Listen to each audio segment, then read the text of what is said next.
Good morning. Bonjour tout le monde. I'm here from the construction industry. Lots of people know a lot about us. They think that we are, in fact, them. That we're the troglodytes that couldn't make it in university. We're the last refuge of the incorrigible and the congenitally stupid. Simply not true. The industry gets a bad rap.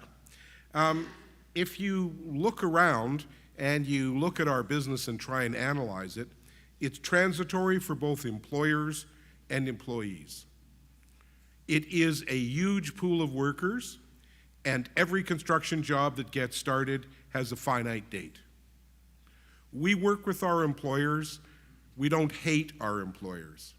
The truth is, the employer is the guy we went to trade school with. He's the guy that drove all night after doing a 12-hour shift at Syncrude to come to your mom's funeral because he thought you needed support. So we know these aren't evil people. Cette réunion, une opportunité de faire mieux. You know what? This is a chance for us to fix things for our workforce. So what is construction? 14% of Canada's GDP, 8% of all direct employment, a pool of about 1.1 million people in the trades, 1.5 million when you take everything else into account. It exists in every town, village, and hamlet in Canada. We build everything, and it's not just the initial construction. It is service, repair, fabrication of components, renovation, revamp, and rebuilding. It is the refuge of the skilled trades. Our jobs go from the one-hole outhouse to some of the biggest industrial concerns on earth. You know, we build multi-billion-dollar projects in this country, and our workforce in Canada, per capita, our construction workforce is twice as big as the United States. It's because we have to build things to make it work. We have a dubious honor in our business. If you look at the statistics that are come out year by year, 30% of all deaths and injuries come to the construction industry, one that's 8% of all direct employment. And of that 30%, fully a third is mesothelioma, the gift of asbestos. Our demographics are not all that unusual. Most every industry's got them. We're a baby boom industry.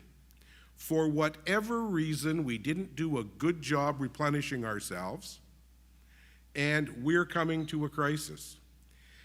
Our industry has grown in the last 20 years by 95%. Let's say it's doubled.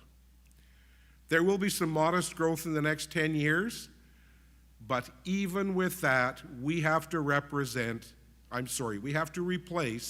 21% of our industry.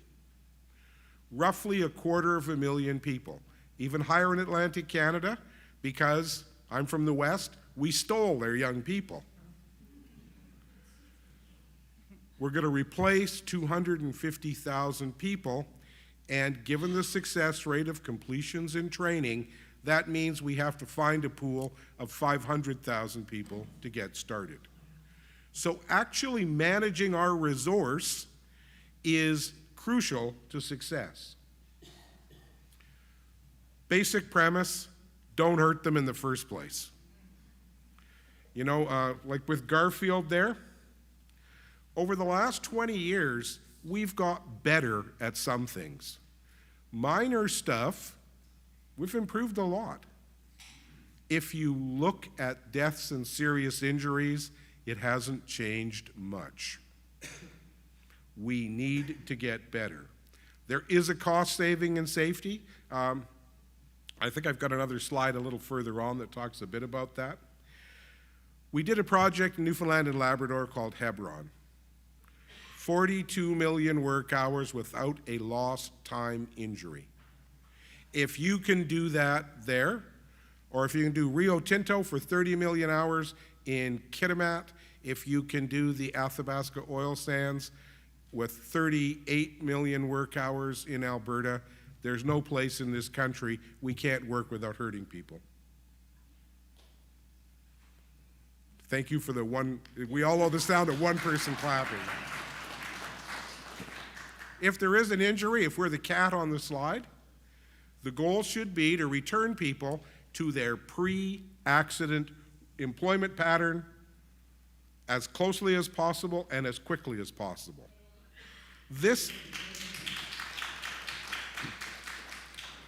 actually takes time, work, and commitment. Sometimes it costs money.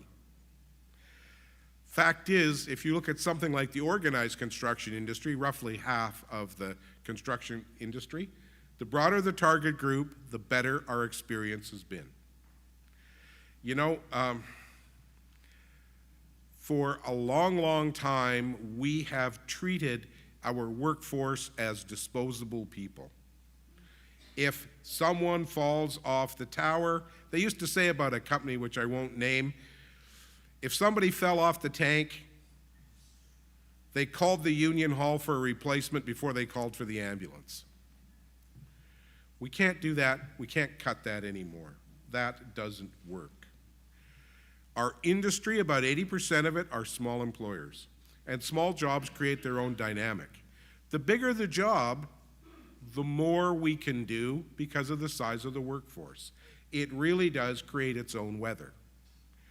Big owners are interested in safety, and they're interested in being able to maximize the workforce.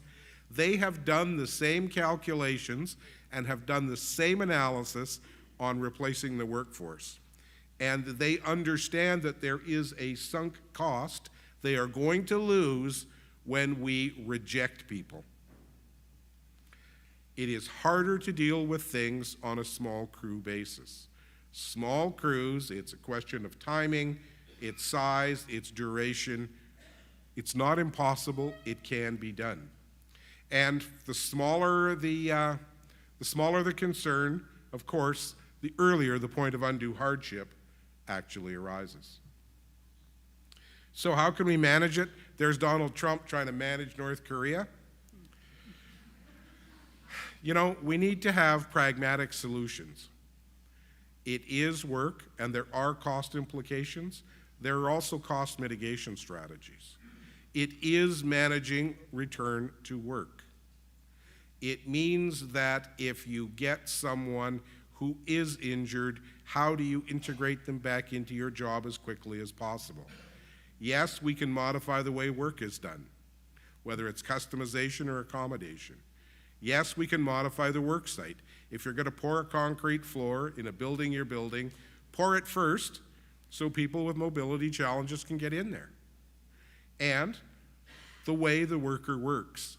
We can modify the welding process. We can modify the way people actually attempt things. We can fix the controls on the crane so that someone who has a bad leg or a mobility problem can operate that piece of equipment. And we keep our sunk cost of the training we put into that person. We can reduce repetitive strain injuries. We can fix those issues we create. To make a worker more safe, we give him a welding hard hat combination, which gives you a problem. It gives you literally a pain in your neck. So can't we figure out a better way to do some of this stuff? It doesn't cost that much to do some research, and it doesn't cost that much to innovate. The law is pretty clear with respect to accommodations. If you can make a meaningful job from a bundle of job tasks, you're obliged to do that. In a number of cases, we've seen smart owners or multi-trade owners who will work people in a way that they will either work with or work with a comparable trade. You don't have to be able to do all of the things that are in the trade. You ought not to ever set somebody up to fail. If you have a person who has a mobility challenge, figure out a way to let them do the work.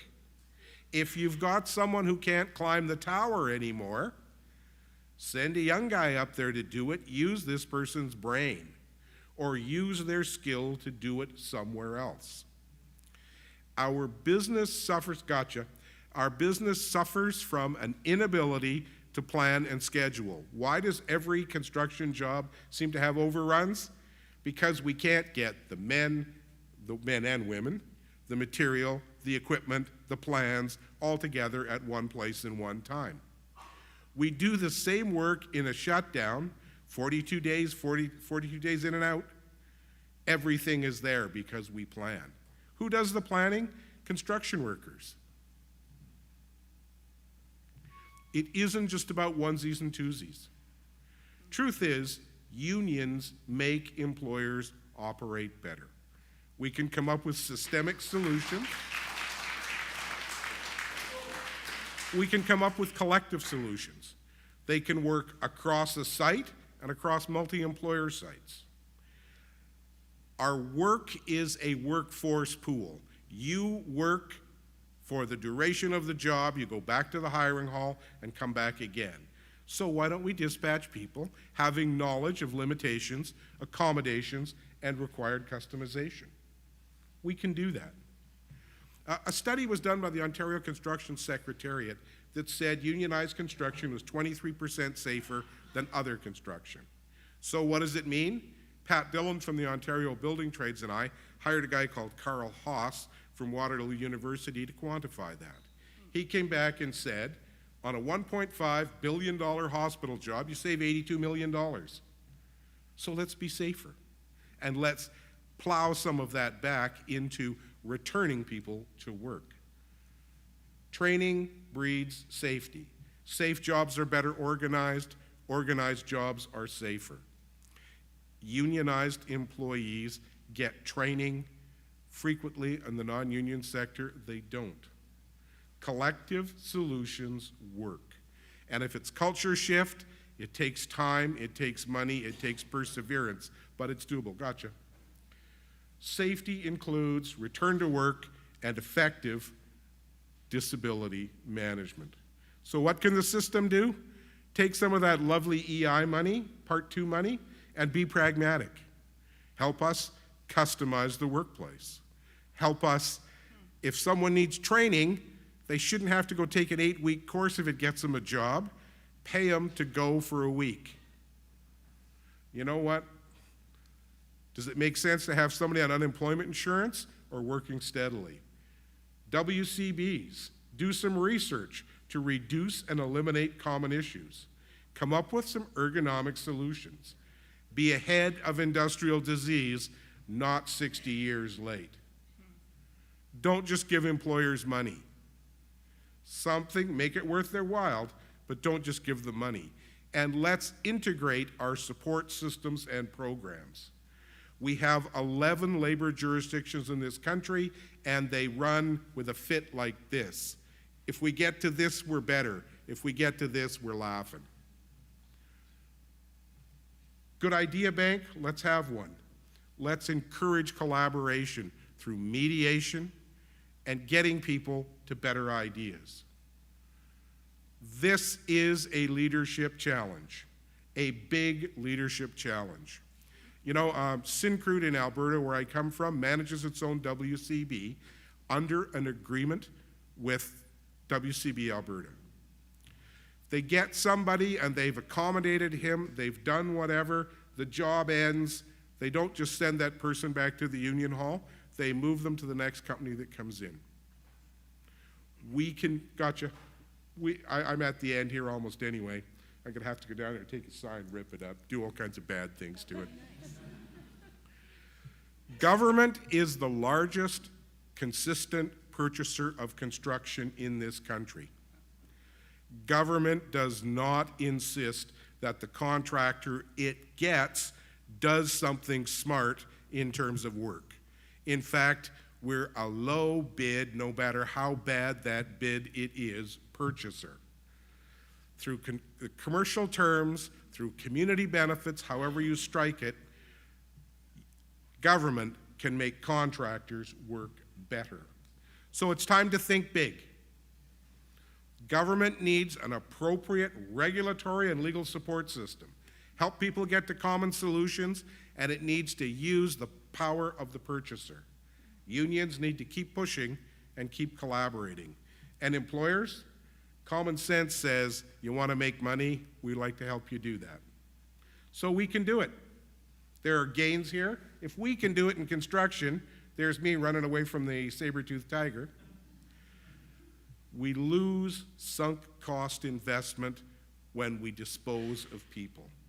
We aren't the only industry with a time bomb. This is a leadership issue, and real leaders step up. Merci beaucoup.